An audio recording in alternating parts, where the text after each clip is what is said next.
ಅಧಿಕಾರಿಗಳ ನಿರ್ಲಕ್ಷ್ಯಕ್ಕೆ ಬೇಸತ್ತ ರೈತರು ಸ್ವಂತ ಹಣದಿಂದ ಕಾಲುವೆ ಹೂಳು ತೆರವು ಕಾರ್ಯಕ್ಕೆ ಚಾಲನೆ. ಇಳಕಲ್ ನೀರಾವರಿ ಕಾಲುವೆಯಲ್ಲಿ ವರ್ಷಗಳಿಂದ ಸಂಗ್ರಹವಾಗಿದ್ದ ಹೂಳನ್ನು ತೆರವುಗೊಳಿಸಲು ಸಂಬಂಧಪಟ್ಟ ಅಧಿಕಾರಿಗಳು ಕ್ರಮ ಕೈಗೊಳ್ಳದ ಹಿನ್ನೆಲೆಯಲ್ಲಿ ಇಳಕಲ್ ತಾಲೂಕಿನ ಹಿರೇಸಿಂಗನಗುತ್ತಿ ಗ್ರಾಮದ ರೈತರು ಸ್ವಂತ ಹಣ ಸಂಗ್ರಹಿಸಿ ಕಾಲುವೆ ಹೂಳು ಎಟ್ಟುವ ಕಾರ್ಯಕ್ಕೆ ಚಾಲನೆ ನೀಡಿದ್ದಾರೆ. ಕೃಷಿ ಚಟುವಟಿಕೆಗಳಿಗೆ ಅಗತ್ಯವಾದ ನೀರು ಸಮರ್ಪಕವಾಗಿ ಹರಿಯದ ಕಾರಣ ರೈತರು ಸಂಕಷ್ಟಕ್ಕೆ ಸಿಲುಕಿದ್ದರು. ಹಲವು ಬಾರಿ ಅಧಿಕಾರಿಗಳ ಗಮನಕ್ಕೆ ತಂದರೂ ಯಾವುದೇ ಸ್ಪಂದನೆ ದೊರೆಯದ ಹಿನ್ನೆಲೆಯಲ್ಲಿ ಗ್ರಾಮಸ್ಥರು ಹಾಗೂ ರೈತರು ಒಗ್ಗೂಡಿ ಜೆಸಿಬಿ ಯಂತ್ರಗಳ ಮೂಲಕ ಹೂಳು ತೆರವು ಕಾರ್ಯ ಆರಂಭಿಸಿದರು. ಈ ಸಂದರ್ಭದಲ್ಲಿ ಮಾತನಾಡಿದ ರೈತರು, ಕಾಲುವೆ ಸ್ವಚ್ಛಗೊಳಿಸುವುದು ಸರ್ಕಾರ ಮತ್ತು ಸಂಬಂಧಪಟ್ಟ ಇಲಾಖೆಯ ಜವಾಬ್ದಾರಿಯಾಗಿದೆ. ಆದರೆ ಅಧಿಕಾರಿಗಳ ನಿರ್ಲಕ್ಷ್ಯದಿಂದ ರೈತರೇ ತಮ್ಮ ಜೇಬಿನಿಂದ ಹಣ ಖರ್ಚು ಮಾಡಿ ಕೆಲಸ ಮಾಡಬೇಕಾದ ಪರಿಸ್ಥಿತಿ ನಿರ್ಮಾಣವಾಗಿದೆ ಎಂದು ಆಕ್ರೋಶ ವ್ಯಕ್ತಪಡಿಸಿದರು. ಕಾಲುವೆ ಸಂಪೂರ್ಣ ಸ್ವಚ್ಛಗೊಂಡರೆ ನೂರಾರು ಎಕರೆ ಕೃಷಿ ಭೂಮಿಗೆ ನೀರು ಸರಾಗವಾಗಿ ಹರಿಯಲಿದ್ದು ಬೆಳೆಗಳಿಗೆ ಅನುಕೂಲವಾಗಲಿದೆ ಎಂದು ರೈತರು ಆಶಾಭಾವನೆ ವ್ಯಕ್ತಪಡಿಸಿದರು. ಜೊತೆಗೆ ಮುಂದಿನ ದಿನಗಳಲ್ಲಿ ಇಂತಹ ಸಮಸ್ಯೆಗಳು ಮರುಕಳಿಸದಂತೆ ಅಧಿಕಾರಿಗಳು ಶಾಶ್ವತ ಪರಿಹಾರ ಕಲ್ಪಿಸಬೇಕು ಎಂದು ಒತ್ತಾಯಿಸಿದರು. 1972 ಅವತ್ತಿನಿಂದ ಈ ನೀರಾವರಿ ಪ್ರಾರಂಭ ಆಗಿ ಇವತ್ತಿನವರೆಗೂ ನೀರಾವರಿ ಸುಮಾರು ಅವರು ಅಂದಾಜು ಪ್ರಕಾರ 2200 ಎಕರೆಗೆ ನೀರಾವರಿ ಆಗುತ್ತೆ. ಆದ್ರೆ ನಾವೀಗ ರೈತರು ಮಾಡ್ಕೊಳ್ಳೋದು ಸುಮಾರು 1500 ಎಕರೆ ನೀರಾವರಿ ಮಾಡ್ಕೊತೀವಿ ಈ ಒಂದು ಯೋಜನೆಯಿಂದ. ಇದು ಏನಾಗೈತಿ, ಪ್ರತಿ ವರ್ಷ ನಮ್ಗೆ ಕೆನಾಲು ಅವೈಜ್ಞಾನಿಕವಾಗಿ ಕೆನಾಲ್ ನಿರ್ಮಾಣ ಮಾಡ್ಯಾರ. ಯಾಕಂದ್ರ ಹೊಲದ ನೀರು ಇನ್ನೊಂದು ಹೊಲದ ನೀರು ಮತ್ತೊಂದು ಕಡೆಗೆ ಹೋಗಕ ವ್ಯವಸ್ಥೆ ಮಾಡಿಲ್ಲ. ಜಮೀನೊಳಗೆ ನೀರಿನ ಜೊತೆಗೆ ಮಣ್ಣನ್ನು ಹರಿದೋಗಿ ಪ್ರತಿ ವರ್ಷ ಕೆನಾಲ್ ಮುಚ್ಕೊಂಡ್ಬಿಡುತ್ತದು. ಪ್ರತಿ ವರ್ಷ ಅದನ್ನ ತೆಗೆದ್ರೇನೆ ರೈತರಿಗೆ ನೀರಾವರಿ ಮಾಡಿಕೊಳ್ಳಕ್ ಅನುಕೂಲ ಆಗುತ್ತ. ಆ ಇಲಾಖೆಯವರು ಅದನ್ನ ಸಮರ್ಪಕವಾಗಿ ಮಾಡೋದಿಲ್ಲ. 1 ವರ್ಷ ತೆಗಿತಾರ, 2 ವರ್ಷ ಬಿಡ್ತಾರ. ಈ 2024 ತೆಗದಾರ, 25 ಇಲ್ಲ, 26 ಇಲ್ಲ. ಇವತ್ತ ಈ ಕೆನಾಲ್ ನೋಡಿರಿ ಪರಿಸ್ಥಿತಿ, ಸಂಪೂರ್ಣ ಊರು ತುಂಬಿ ಒಂದು ಹನಿನೂ ಕೆರೆಯಿಂದ ಹೊರಗೆ ನೀರು ಬರ್ಲಾರ್ದಂಗ ಆಗೈತಿ. ಕೆರೆಯಾಗ ನೀರು ಕಣ್ಣಿಗೆ ಕಾಣುತ್ತ, ಆದ್ರೆ ರೈತರಿಗೆ ಭೂಮಿ ಬಿಟ್ಕೊಳಕ್ಕಿಲ್ಲ. ಇವತ್ತು ಮಳೆ ಹೋಗೈತಿ. ಸುಮಾರು 4 ಎಕರೆ ಬಿತ್ತನೆ ಮಾಡ್ಬೇಕಂದ್ರ 15-16 ಸಾವಿರ ರೂಪಾಯಿ ಖರ್ಚಾಗುತ್ತ ರೈತರಿಗೆ. ಅದಕ್ಕೆ ಏನಾರು ಮಾಡಿ ರೈತರು ಅದನ್ನ ನೀರು ಬಿಟ್ಟುಕೊಂಡು ಅದನ್ನ ಬೆಳೆ ಉಳಿಸಿ ಹೋಗ್ಬೇಕಂತ ನಮ್ಮ ಹೋರಾಟ. ಆದ್ರೆ ಇಲಾಖೆಯವರಿಗೆ 1 ತಿಂಗಳಿಂದ ಸತತ ಎಲ್ಲಾ ರೈತರು ಅವ್ರು ಫೋನ್ ಹಚ್ಚಿ ಮಾತಾಡ್ಯಾರ. ಅವ್ರೇನು ಯಾವುದು ಇದನ್ನೇ ಇಲ್ಲ, ಅವ್ರದ್ದು ರೈತರ ಬಗ್ಗೆ ಕಾಳಜಿನೇ ಇಲ್ಲ ಅವ್ರಿಗೆ. ಅವ್ರು ಹೇಳ್ತಾರ ನಮಗ ಗ್ರಾಂಟ್ ಇಲ್ಲ, ಟೆಂಡರ್ ಆಗಿಲ್ಲ ಅಂತ ಬರೀ ಇದನ್ನ ಹೇಳ್ತಾರ. ಅವ್ರ ಟೆಂಡರ್ ಅವ್ರ ಗ್ರಾಂಟ್ ಬರೋದ್ರಾಗ ನಮ್ಮ ರೈತರು ಹೆಣ ಹೋಗ್ಬಿಡ್ತಾವ. ಅವರು ವೈಜ್ಞಾನಿಕವಾಗಿ ಮಾಡ್ಕೋಬೇಕು. ನಮಗ ಫೆಬ್ರವರಿ ಮಾರ್ಚ್ನೊಳಗ ಹೂ ತೆಗೆದು ಬಿಡ್ಬೇಕು ಕಾಲುವೆದ್ದು. ಅಂದ್ರೆ ನಾವು ಮಾರ್ಚ್ ನಂತರ ನಾವು ನೀರಾವರಿ ಮಾಡ್ಕೊಳಕ ಅನುಕೂಲ ಆಗುತ್ತ. ಅದು ಬಿಡ್ತಾರ ಅಕ್ಟೋಬರ್ ನವೆಂಬರ್ನ ಗ್ರಾಂಟ್ ಬರ್ತಂತ ಬರ್ತಾರ.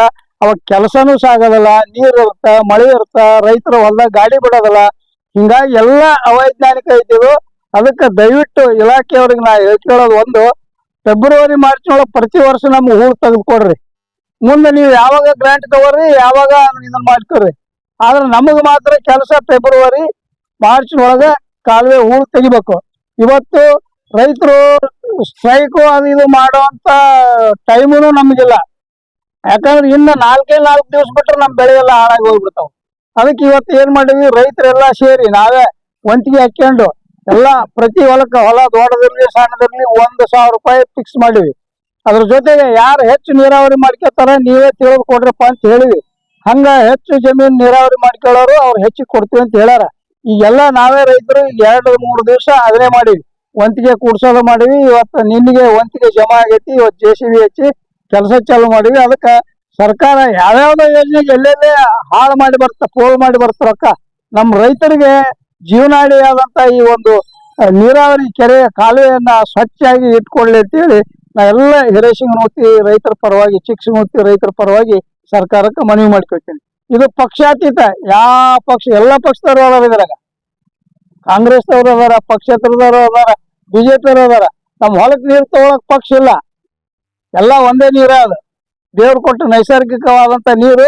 ಹಿಂಗಾಗಿ ಇವಕ್ಕೆ ಯಾವೇ ಪಕ್ಷದ ಬಣ್ಣ ಹಚ್ಚದಾನೆ ಎಲ್ಲಾ ಪಕ್ಷದವರು ರೈತರಿದೀವಿ. ಎಲ್ಲರೂ ಇವತ್ತ ನಾವು ರೊಕ್ಕ ಕೊಡ್ಸಿವಿ, ಎಲ್ಲಾ ಪಾರ್ಟಿಯವರು ರೊಕ್ಕ ಕೊಟ್ಟಾರ. ಅದಕ್ಕೆ ನಾವು ಕೆನಾಲ್ ನಾವೇ ಇವತ್ತು ರೈತರ ಮಾಡ್ಕೊಳಕತ್ತೀವಿ. ಮುಂದೆ ಹಿಂಗಾಗಲಾರ್ದಂಗ ಸರ್ಕಾರದವರು ವ್ಯವಸ್ಥೆ ಮಾಡ್ಬೇಕಂತೇಳಿ, ಇಲಾಖೆಯವರು ವ್ಯವಸ್ಥೆ ಮಾಡ್ಬೇಕಂತೇಳಿ ಕೇಳಿ ನನ್ನ 2 ಮಾತು ಮುಗಿಸ್ತೀನಿ. ಇದು ಈ ಕಡೆ 1,000 ಎಕರೆ ಬಲದಂಡೆ ಹಿರೇಶಿಂಗನಗುತ್ತಿ ಕಡೆ, ಚಿಕ್ಕಶಿಂಗನಗುತ್ತಿ ಕಡೆ ಒಂದು 500 ಎಕರೆ, ಒಂದು 1500 ಎಕರೆ ನೀರಾವರಿ ಆಗುತ್ತೆ. 3 ಕಿಲೋಮೀಟರ್ ಐತೆ ಅಂತ ಹೇಳಿದ್ರು ಕೆನಲ್. ಹಾ, ಇದು ಕೆನಲ್ 3 ಕಿಲೋಮೀಟರ್ ಹಿಂಗೆ ಐತೆ. 3 ಕಿಲೋಮೀಟರ್ ಹಿಂಗೆ ಐತಿ. ಮುಂದೆ ಇನ್ನೂ ಇದಕ್ಕೇನ ಅಧ್ವಾನ ಐತಿ. ನಾ ಹೇಳಿದ್ನಲ್ಲ, ಅವೈಜ್ಞಾನಿಕ ಅಂದ್ರೆ ಹೆಂಗಂದ್ರ ಈಗ ಎತ್ತರ ಕಡೆಯಿಂದ ಜಮೀನ ನೀರ್ ಕೆಳಗೆ ಡೌನ್ಗೆ ನೀರು ಹರಿದು ಹೋಗುತ್ತ. ಅಲ್ಲಿ ಸಿಡಿ ವ್ಯವಸ್ಥೆ ಮಾಡಿ ಆ ಕೆನಾಲ್ ಕ್ರಾಸ್ ಮಾಡ್ಬೇಕು ನೀರ್, ಅದನ್ನ ಅಂತದ್ ಯಾವ್ದು ಮಾಡೇ ಇಲ್ಲ. ಆ ಹೊಲದ ನೀರಿನ ಜೊತೆಗೆ ಮಣ್ಣು ಬಂದು ಫುಲ್ ಚೌಕಪ್ ಯಾಕಾಗ್ಬಿಡುತ್ತೆ. ಎಷ್ಟು ಅವ್ರು ಕಾಂಕ್ರೀಟ್ ಹಾಕ್ಯಾರ ಅಷ್ಟು ಮಣ್ಣ ತುಂಬೈತಿ. ಹಂಗಾಗಿ ಅದು ಇದೂ ಬಾಳ ಆಗುತ್ತ, ನಮ್ ಖರ್ಚುನು ಬಾಳ ಆಗುತ್ತ, ರೈತರಿಗೆ ತೊಂದ್ರೆನೂ ಬಾಳ ಆಗುತ್ತ. ಡಿಸೆಂಬರ್ ಒಳಗ ಜನವರಿ ಒಳಗ ಅಧಿಕಾರಿಗಳಿಗೆ ಮನವಿ ಮಾಡಿದ್ರೆ ನಾವು ಪ್ರತಿ ವರ್ಷ ಹೇಳ್ತೀವಿ. ಈಗ ಇಲ್ಲಿ ಕೆರೆ ಫುಲ್ ತುಂಬಿತ್ತು ನಮ್ದು. ಹೋದ ವರ್ಷ ಮಳೆಗಾಲ ಬಾಳ ಇದ್ದದಕ್ಕ ಯಾವ ರೈತರು ಕೆರೆ ನೀರು ಉಪಯೋಗ ಮಾಡ್ಕೊಂಡಿಲ್ಲ. ಕೆರೆ ಮನೆಯವರಿಗೂ ಫುಲ್ ಐತದು. ಒಂದ್ ಆ ಕಡೆ ಚಿಕ್ಕಶಿಂಗನಗುತ್ತಿ ಕಡೆ ಕೆನಾಲದ ಗೇಟ್ ಲೀಕೇಜ್ ಐತಿ, ಅದನ್ನ ಲೀಕೇಜ್ ಬಂದ್ ಮಾಡ್ಲಿಲ್ಲ ಅವ್ರು. ಬಂದ್ ಮಾಡ್ಲಾರ್ದ ಅರ್ಧ ಕೆರೆ ನೀರು ಹೋದ್ವಿ. ಅರ್ಧ ಕೆರೆ ಖಾಲಿ ಆಯ್ತು. ಪ್ರತಿ ಹಂತದಾಗ ಹೇಳ್ತೀವಿ ಅವ್ರಿಗೆ ಎಲ್ಲ. ಇಲ್ಲೇನದು ರೈತರು ಎಲ್ಲಾ ರೈತರದಲ್ಲಿ ಅವ್ರ ಇಲಾಖೆದವ್ರ ನಂಬರ್ ಅದಾವ, ಎಲ್ಲಾರು ಹಚ್ತಾರ, ಮತ್ ಫೋನ್ ಎತ್ತಾರ ಅವ್ರು. ಎಲ್ಲಾ ರೈತರು ಫೋನ್ ಎತ್ತಾರ, ಎತ್ತೇನ ಆದ್ರ ರೊಕ್ಕ ಇಲ್ಲ, ರೊಕ್ಕನೇ ಇಲ್ಲ ಅಂತಾರ. ಅದು ಸಿದ್ಧ ಉತ್ತರ ಅದು ಅಧಿಕಾರಿಗಳದ್ದು. ಮತ್ ನಾವು ಬಹಳ ಕಡೆ ಬಿಟ್ರೆ ಫೋನ್ ಸ್ವಿಚ್ ಆಫ್ ಮಾಡ್ಬಿಡ್ತಾರೆ. ಅಧಿಕಾರಿ ಹೆಸರು ಗೊತ್ತಿಲ್ಲ. ಎಕ್ಸಿಕ್ಯೂಟಿವ್ ಇಂಜಿನಿಯರ್ ಅವ್ರ ನಂಬರ್ ತಗೋಬೇಕಾದ್ರೆ ಹರಸಾಸ್ ಕೊಡ್ಬೇಕು ನಾವು. ಚೇಂಜ್ ಆದ್ಮೇಲೆ ಅವ್ರು ನಾವ್ ಇಲ್ರಿ ಅಂತಾರ, ನಂಬರ್ ಕೊಡೋಲ್ಲ. ಮತ್ತೆ ಯಾರ ನಂಬರ್ ತಗೊಂಡು ಮಾಡ್ಬೇಕು. ಬರೋದಿಲ್ಲ, ಕೆಲಸ ನಡೆದ್ರು ಬರೋದಿಲ್ಲ ಅವ್ರು. ನೋಡಿಲ್ಲ, ನಾವ ನೋಡಿಲ್ಲ. ರೈತರ ಪರ ಬಂದಿದ್ರೆ ನಮ್ಮ ರೆಸ್ಪಾನ್ಸ್ ಮಾಡಂಗಿಲ್ಲ. ಯಾವಾಗ ಕೇಳಿದ್ರು ಗ್ರಾಂಟ್ ಬಂದಿಲ್ಲ, ಹೂಳ್ ಎತ್ತಕ ಹೋಗ್ತಾರೆ.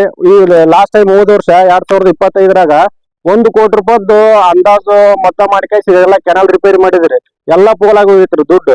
ಅವಾಗ ನಾವೇನ್ ಹೇಳಿದ್ವಿ, ಎಲ್ಲಾ ರೈತರು ಸೇರಿ ಇದನ್ನ ಮಾಡ್ಬೇಡ್ರಿ, ಕೆನಾಲ್ ಏನಿಲ್ಲಪ್ಪ ಅದು ಗ್ರಾಂಟ್ ನಮಗ್ ಇದು ಬಂದಿಲ್ಲ, ಅದನ್ನ ಕೆನಾಲ್ದು ಬಂದಿಲ್ಲ, ಅದು ನಮ್ದು ಮೇಲ್ದಂಡೆ ಎತ್ತದ್ ಬಂದತ್ ಅಂತ ಹೇಳಿದ್ಮ್ಯಾಗ ನಾವೆಲ್ಲ ರೈತರು ಕೂಡಿ ಒಂದಿನ ಸ್ಟ್ರೈಕ್ ಮಾಡಿದ್ರಿ.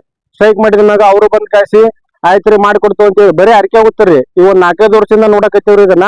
ಯಾರಿಗೂ ನೀರ್ ಸಮರ್ಪಕವಾಗಿ ತಲುಪಂಗಿಲ್ರಿ ನೀರು. ಈಗ ಹೆಂಗಪ್ಪ ಅಂದ್ರೆ ಈಗ ನಾನೇ ರೀ ಲಾಸ್ಟ್ ಅಲ್ಲಿ 3 ಕಿಲೋಮೀಟರ್ ಒಳಗೆ ಎದ್ದಿದ್ದು ನಂದೇ ಹೊಲ ಲಾಸ್ಟ್. ಯಾವಾಗ್ಲೂ ಪ್ರತಿನಿತ್ಯನೂ ನಾನು ರಾತ್ರಿ 10 ಗಂಟೆಗ ಚಲೋ ಮಾಡಿದ್ನಪ್ಪ ಅಂತಂದ್ರ 5 ಗಂಟೆ ಮಟ್ಟ ಕೆನಲ್ ಮ್ಯಾಗ ಅಡ್ಡಾಡ್ಬೇಕ್ರಿ. 6 ಗಂಟೆಗೆ ನಮ್ಮ ಹೊಲದಾಗ ನೀರ್ ಬರ್ತಾವು. ಆಮೇಲೆ ಏನ್ ಮಾಡ್ತಾರ, ಬೆಳಗ್ಗೆ ಇಲ್ಲಿ ಮುಂದಿದ್ದ ರೈತರು ಬಿಟ್ಕೊಂಡ್ಬಿಡ್ತಾರ. ಇದೇನಾಗ್ಬಿಡತ್ತಪ್ಪ ಅಂದ್ರ ಸಮಸ್ಯೆ ನಮಗ. ಕೆನಲ್ ಸ್ವಚ್ಛ ಇತ್ತಪ್ಪ ಅಂತಂದ್ರ ಎಲ್ಲರಿಗೂ ನೀರ್ ಬರ್ತಾವ್ರಿ. ಈಗ ಹೆಚ್ಚಿಗೆ ಕೆನಲ್ ಎತ್ತಿದ್ರಪ್ಪ ಅಂತಂದ್ರ ಎಲ್ಲ ಇಲ್ಲಿ ಎಲ್ಲ ಗೌರ್ ಹೊಲ್ದಾಗ ಹೋಗೋರು, ಇವ್ರ ಹೊಲ್ದಾಗ ಹೋಗೋ, ಅವ್ರದ್ದು ಬೆಳೆ ಹಾಳಾಗ್ಬಿಡ್ತೈತ್ರಿ. ಎಟ್ಟತ್ತಿದ್ರ ಅದ್ ಎಷ್ಟು ಬರ್ತಾವ ಜುಕ್ಕು ಜುಲ್ಮಿಂದ ಅದ ಬಂದ ನೀರನ್ನ ನಾವು ಸದುಪಯೋಗ ತಗೋಬೇಕ್ರಿ. ಒಂದು ಎರಡನೇದಕ್ಕ ಯಾವ ರೀತಿಯಾದ ಸರ್ಕಾರಿ ಅಧಿಕಾರಿಗಳು ಸ್ಪಂದನೆ ಮಾಡಂಗಿಲ್ಲ ನಮಗ. ಯಾವಾಗ ಕೇಳಿದ್ರು ಬರೀ ಅದೇ ಅರ್ಕೆ ಹೋಗ್ತಾರ, ನಮಗ್ ಗ್ರಾಂಟ್ ಬಂದಿಲ್ರಿ, ನಮಗ್ ಅದು ಬಂದಿಲ್ರಿ, ನಮಗ್ ಇದು ಬಂದಿಲ್ರಿ, ಬರೀ ಇದನ್ನ ಹೇಳ್ತಾರೆ. ಎಲ್ಲಾ ರೈತರು ನಾವು ಬಾಳ ಕಷ್ಟಪಡಕತ್ತೇವ್ರಿ ಇಲ್ಲಿ. ಹಂಗಾಗಿ ಮನವಿ ಮಾಡ್ಕೊಂಡೇನಪ್ಪ ಅಂದ್ರ ಸರ್ಕಾರಕ್ಕಾದ್ರ ಅಷ್ಟೇ, ಅಧಿಕಾರಿಗಳಾದ್ರಷ್ಟೇ ರೈತರು ಬೆನ್ನೆಲುಬು ಅಂತ ಹೇಳ್ತಾರೆ. ಆ ಬೆನ್ನೆಲುಬುನು ನೋಡಂಗಿಲ್ಲ ಅವ್ರು. ಬೆನ್ನೆಲುಬೆಲ್ಲ ಮುರಿದೋಗ್ಯವ್ರಿ. ಹಂಗಾಗಿ ನಮ್ಮಂತ ಯುವಕರು ವ್ಯವಸಾಯ ಮಾಡಕಪ್ಪ ಅಂದ್ರ ಹಿಂದೆ ಹಾಕಕತ್ತಾರ್ರಿ. ಈಗ ನಾವಾದ್ರೂ ಡಿಗ್ರಿ ಮುಗಿಸ್ಕಾಯ್ಸಿಗೆ ವ್ಯವಸಾಯನ ಮಾಡಕತ್ತೀವ್ರಿ. ಮಾನ್ಯ ನಮ್ಮ ದೊಡ್ಡಗೌಡ ಪಾಟೀಲ್ ಅವರು ಒಮ್ಮೆ ನನ್ನ ಗಂಗಾ ಕಲ್ಯಾಣ ಯೋಜನೆ ಒಳಗೆ ಒಂದ್ ಬೋರ್ ಹಾಕಿ ಕೊಟ್ರಿ. ಅದರಿಂದ ನಾನು ಈಗ ಉಪಯೋಗ ತಗೊಳಕತ್ತೀನಿ. ಎಲ್ಲಾ ರೈತರಿಗೂ ಇದು ರೀತಿ ಸಿಗ್ಬೇಕ್ರಿ. ಉಪಯೋಗ ಸಿಗ್ತಪ್ಪ ಅಂತಂದ್ರ ಈ ಒಂದು ಕೆನಲ್ಗೆ ಅವಲಂಬನೆ ಕಡಿಮೆ ಆಕೈತ್ರಿ. ನಾನೊಬ್ಬ ಕಡಿಮೆ ಆಗೈತಪ್ಪ ಅವಲಂಬನೆ ಅಂದ್ರ ಉಳಿದಿದ್ ರೈತರದ್ದು ನೋಡ್ಬೇಕಲ್ರಿ ನಾವು. ಈ ಬರೇ ನಮ್ಮದೊಂದ ನಾವು ನೋಡ್ಕೊಂಡ್ ಕುಂತೀರಿ. ಈಗ ಹೆಂಗಾಗ್ಬಿಡತಪ್ಪ ಅಂತಂದ್ರ ಒಟ್ಟ ಕೆನಲ್ಗೆ ಯಾರು ಬರಂಗಿಲ್ಲ, ಅಧಿಕಾರಿಗಳು ಬರಂಗಿಲ್ಲ, ಯಾರು ಬರಂಗಿಲ್ಲ. ಮಾನ್ಯ ಸರ್ಕಾರಕ್ಕೆ ನಾವು ಅಷ್ಟ್ರು ಇದ್ರ ಮಾಡೋದೇನಪ್ಪ ಅಂದ್ರ ಈ ಲಾಸ್ಟ್ ಟೈಮ್ ಒಂದಿನ ನಾವು ಸ್ಟ್ರೈಕ್ ಮಾಡಮಂತ ಅನ್ಕೊಂಡಿವ್ರಿ. ಈಗ ಭರ್ಜರಿ ಎಡಿ ಹೊಡೆಯೋದವ್ರಿ, ಬಿತ್ತೋದವು, ಹಿಂಗಾಗಿ ಯಾರ ರೈತರು ಬರಂಗಿಲ್ರಿ. ಹಂಗಾಗಿ ಸರ್ಕಾರಕ್ಕೆ ನಾವು ಮನವಿ ಮಾಡ್ತೇವ್ರಿ, ಆದಷ್ಟು ಬೇಗ ಇದು ಒಂದು ಸಣ್ಣ ನೀರಾವರಿ ದೇವ್ರು ಕೊಟ್ಟನ್ರಿ. ಯಾವಾಗ ಒಂದ್ ಕಾಲದಾಗ ಡ್ಯಾಮ್ ಆಗೈತ್ರಿ. ಈ ಡ್ಯಾಮಿನಿಂದ ಎಲ್ಲರೂ ಬಾಳ ಉಪಯೋಗ ಐತ್ರಿ. ಇದು ಮನಸ್ಸು ಮಾಡಿದ್ರಪ್ಪ ಅಂತಂದ್ರಿ ಹಿರಿಯಾದಪ್ರ ಚಿಕ್ಕದಾಪ್ರ ಜಮೀನು ನಾವು ನೀರ್ ತಗೋಬಹುದ್ರಿ. ಏನ್ ಮಾಡ್ಬಿಟ್ರಿ ಲಾಸ್ಟ್ ಇಲ್ಲ ಇದು ಯಾವ್ದಪ್ಪ ಅಂದ್ರ ಬಾಲನಗೌಡ ಪಾಟೀಲ್ ಅಂತ ಹೊಲ ಬರ್ತ್ರಿ. ಆ ಹೊಲಕ್ಕನ ಲಾಸ್ಟ್ ಮಾಡ್ಬಿಟ್ರಿ ಕೆನಲ್. ಅಲ್ಲಿಂದ ವಾಪಸ್ ಇಲ್ಲಿಗ್ರಿ ಅದು ಇದು ಬರ್ತ್ರಿ, ಅಲ್ಲಿ ಹಳ್ಳಕ್ ಟಚ್ ಕೊಡ್ಬೇಕ್ರಿ. ಅದನ್ನ ಮಾಡಂತಂದ್ ಈಗ ಒಂದ್ 5-6 ವರ್ಷ ಆತ್ ನಾವ್ ಹೇಳಕೈತಿ. ಏನಾಗ್ಬಿಡತ್ರಿ, ಈಗ ನೈಟ್ ನಾವ್ ನೀರ್ ಬಿಡ್ತಿರ್ತಾರ ನೋಡ, ಆ ನೀರ್ ಹಚ್ಚಾದಂತ ನೀರು ಅಲ್ಲ ನೀರ್ ಹಚ್ಚಾಗಿ ಕಡೆ ಮನೆ ಹೊಲ್ದಾಗ ಹೋಗ್ಬಿಡ್ತಾರ. ಅವ್ರು ತೊಗರಿ ಗಿರಿ ಬಿಟ್ಟಿರ್ತಾರ, ಅವ್ರದ್ದು ಬೆಳೆ ಲಾಸ್ ರೀ. ಇವ್ರ ಅಂತಾರ್ರಿ ರೈತರೇ, ನೀನ ಬಿಟ್ಕೊಂಡ್ ಹೋಗ್ಯಪ್ಪ, ನೀನ ಲಾಸ್ ಮಾಡ್ಯಪ್ಪ ಅಂತಾರ. ಈಗ ಮತ್ತೆ ಅವ್ರ ಅದ್ರ ಲಾಸ್ ಅಷ್ಟೇ ರೀ, ನಮ್ದ ನಾವು ನೀರ್ ಬರೋದಂತ ನಾವ್ ಬಿಟ್ಕೊಂಡ್ ಹೋಗ್ತೀವ್ರಿ, ಹೆಚ್ಚಾಗಿದ್ ನೀರ್ ಅಲ್ಲಿ ಹೋಗಿ ಹಂಗಾಗತ್ರಿ ಪೋಲ್. ಈಗ ಅದನ್ನೇನ್ ಮಾಡ್ಬೇಕಪ್ಪ ಅಂತಂದ್ರ ಅಲ್ಲಿಂದ ಅದನ್ನ ಟಚ್ ಕೊಟ್ಟು ಆಳಕ್ ಬೆಳಗ್ ಮಾಡ್ಬೇಕ್ರಿ ನೀರ್ನ ಅಂತಂದೇಳಿ ನಾನ್ 4 ಮಾತು ಮುಗಿಸ್ತೀನಿ.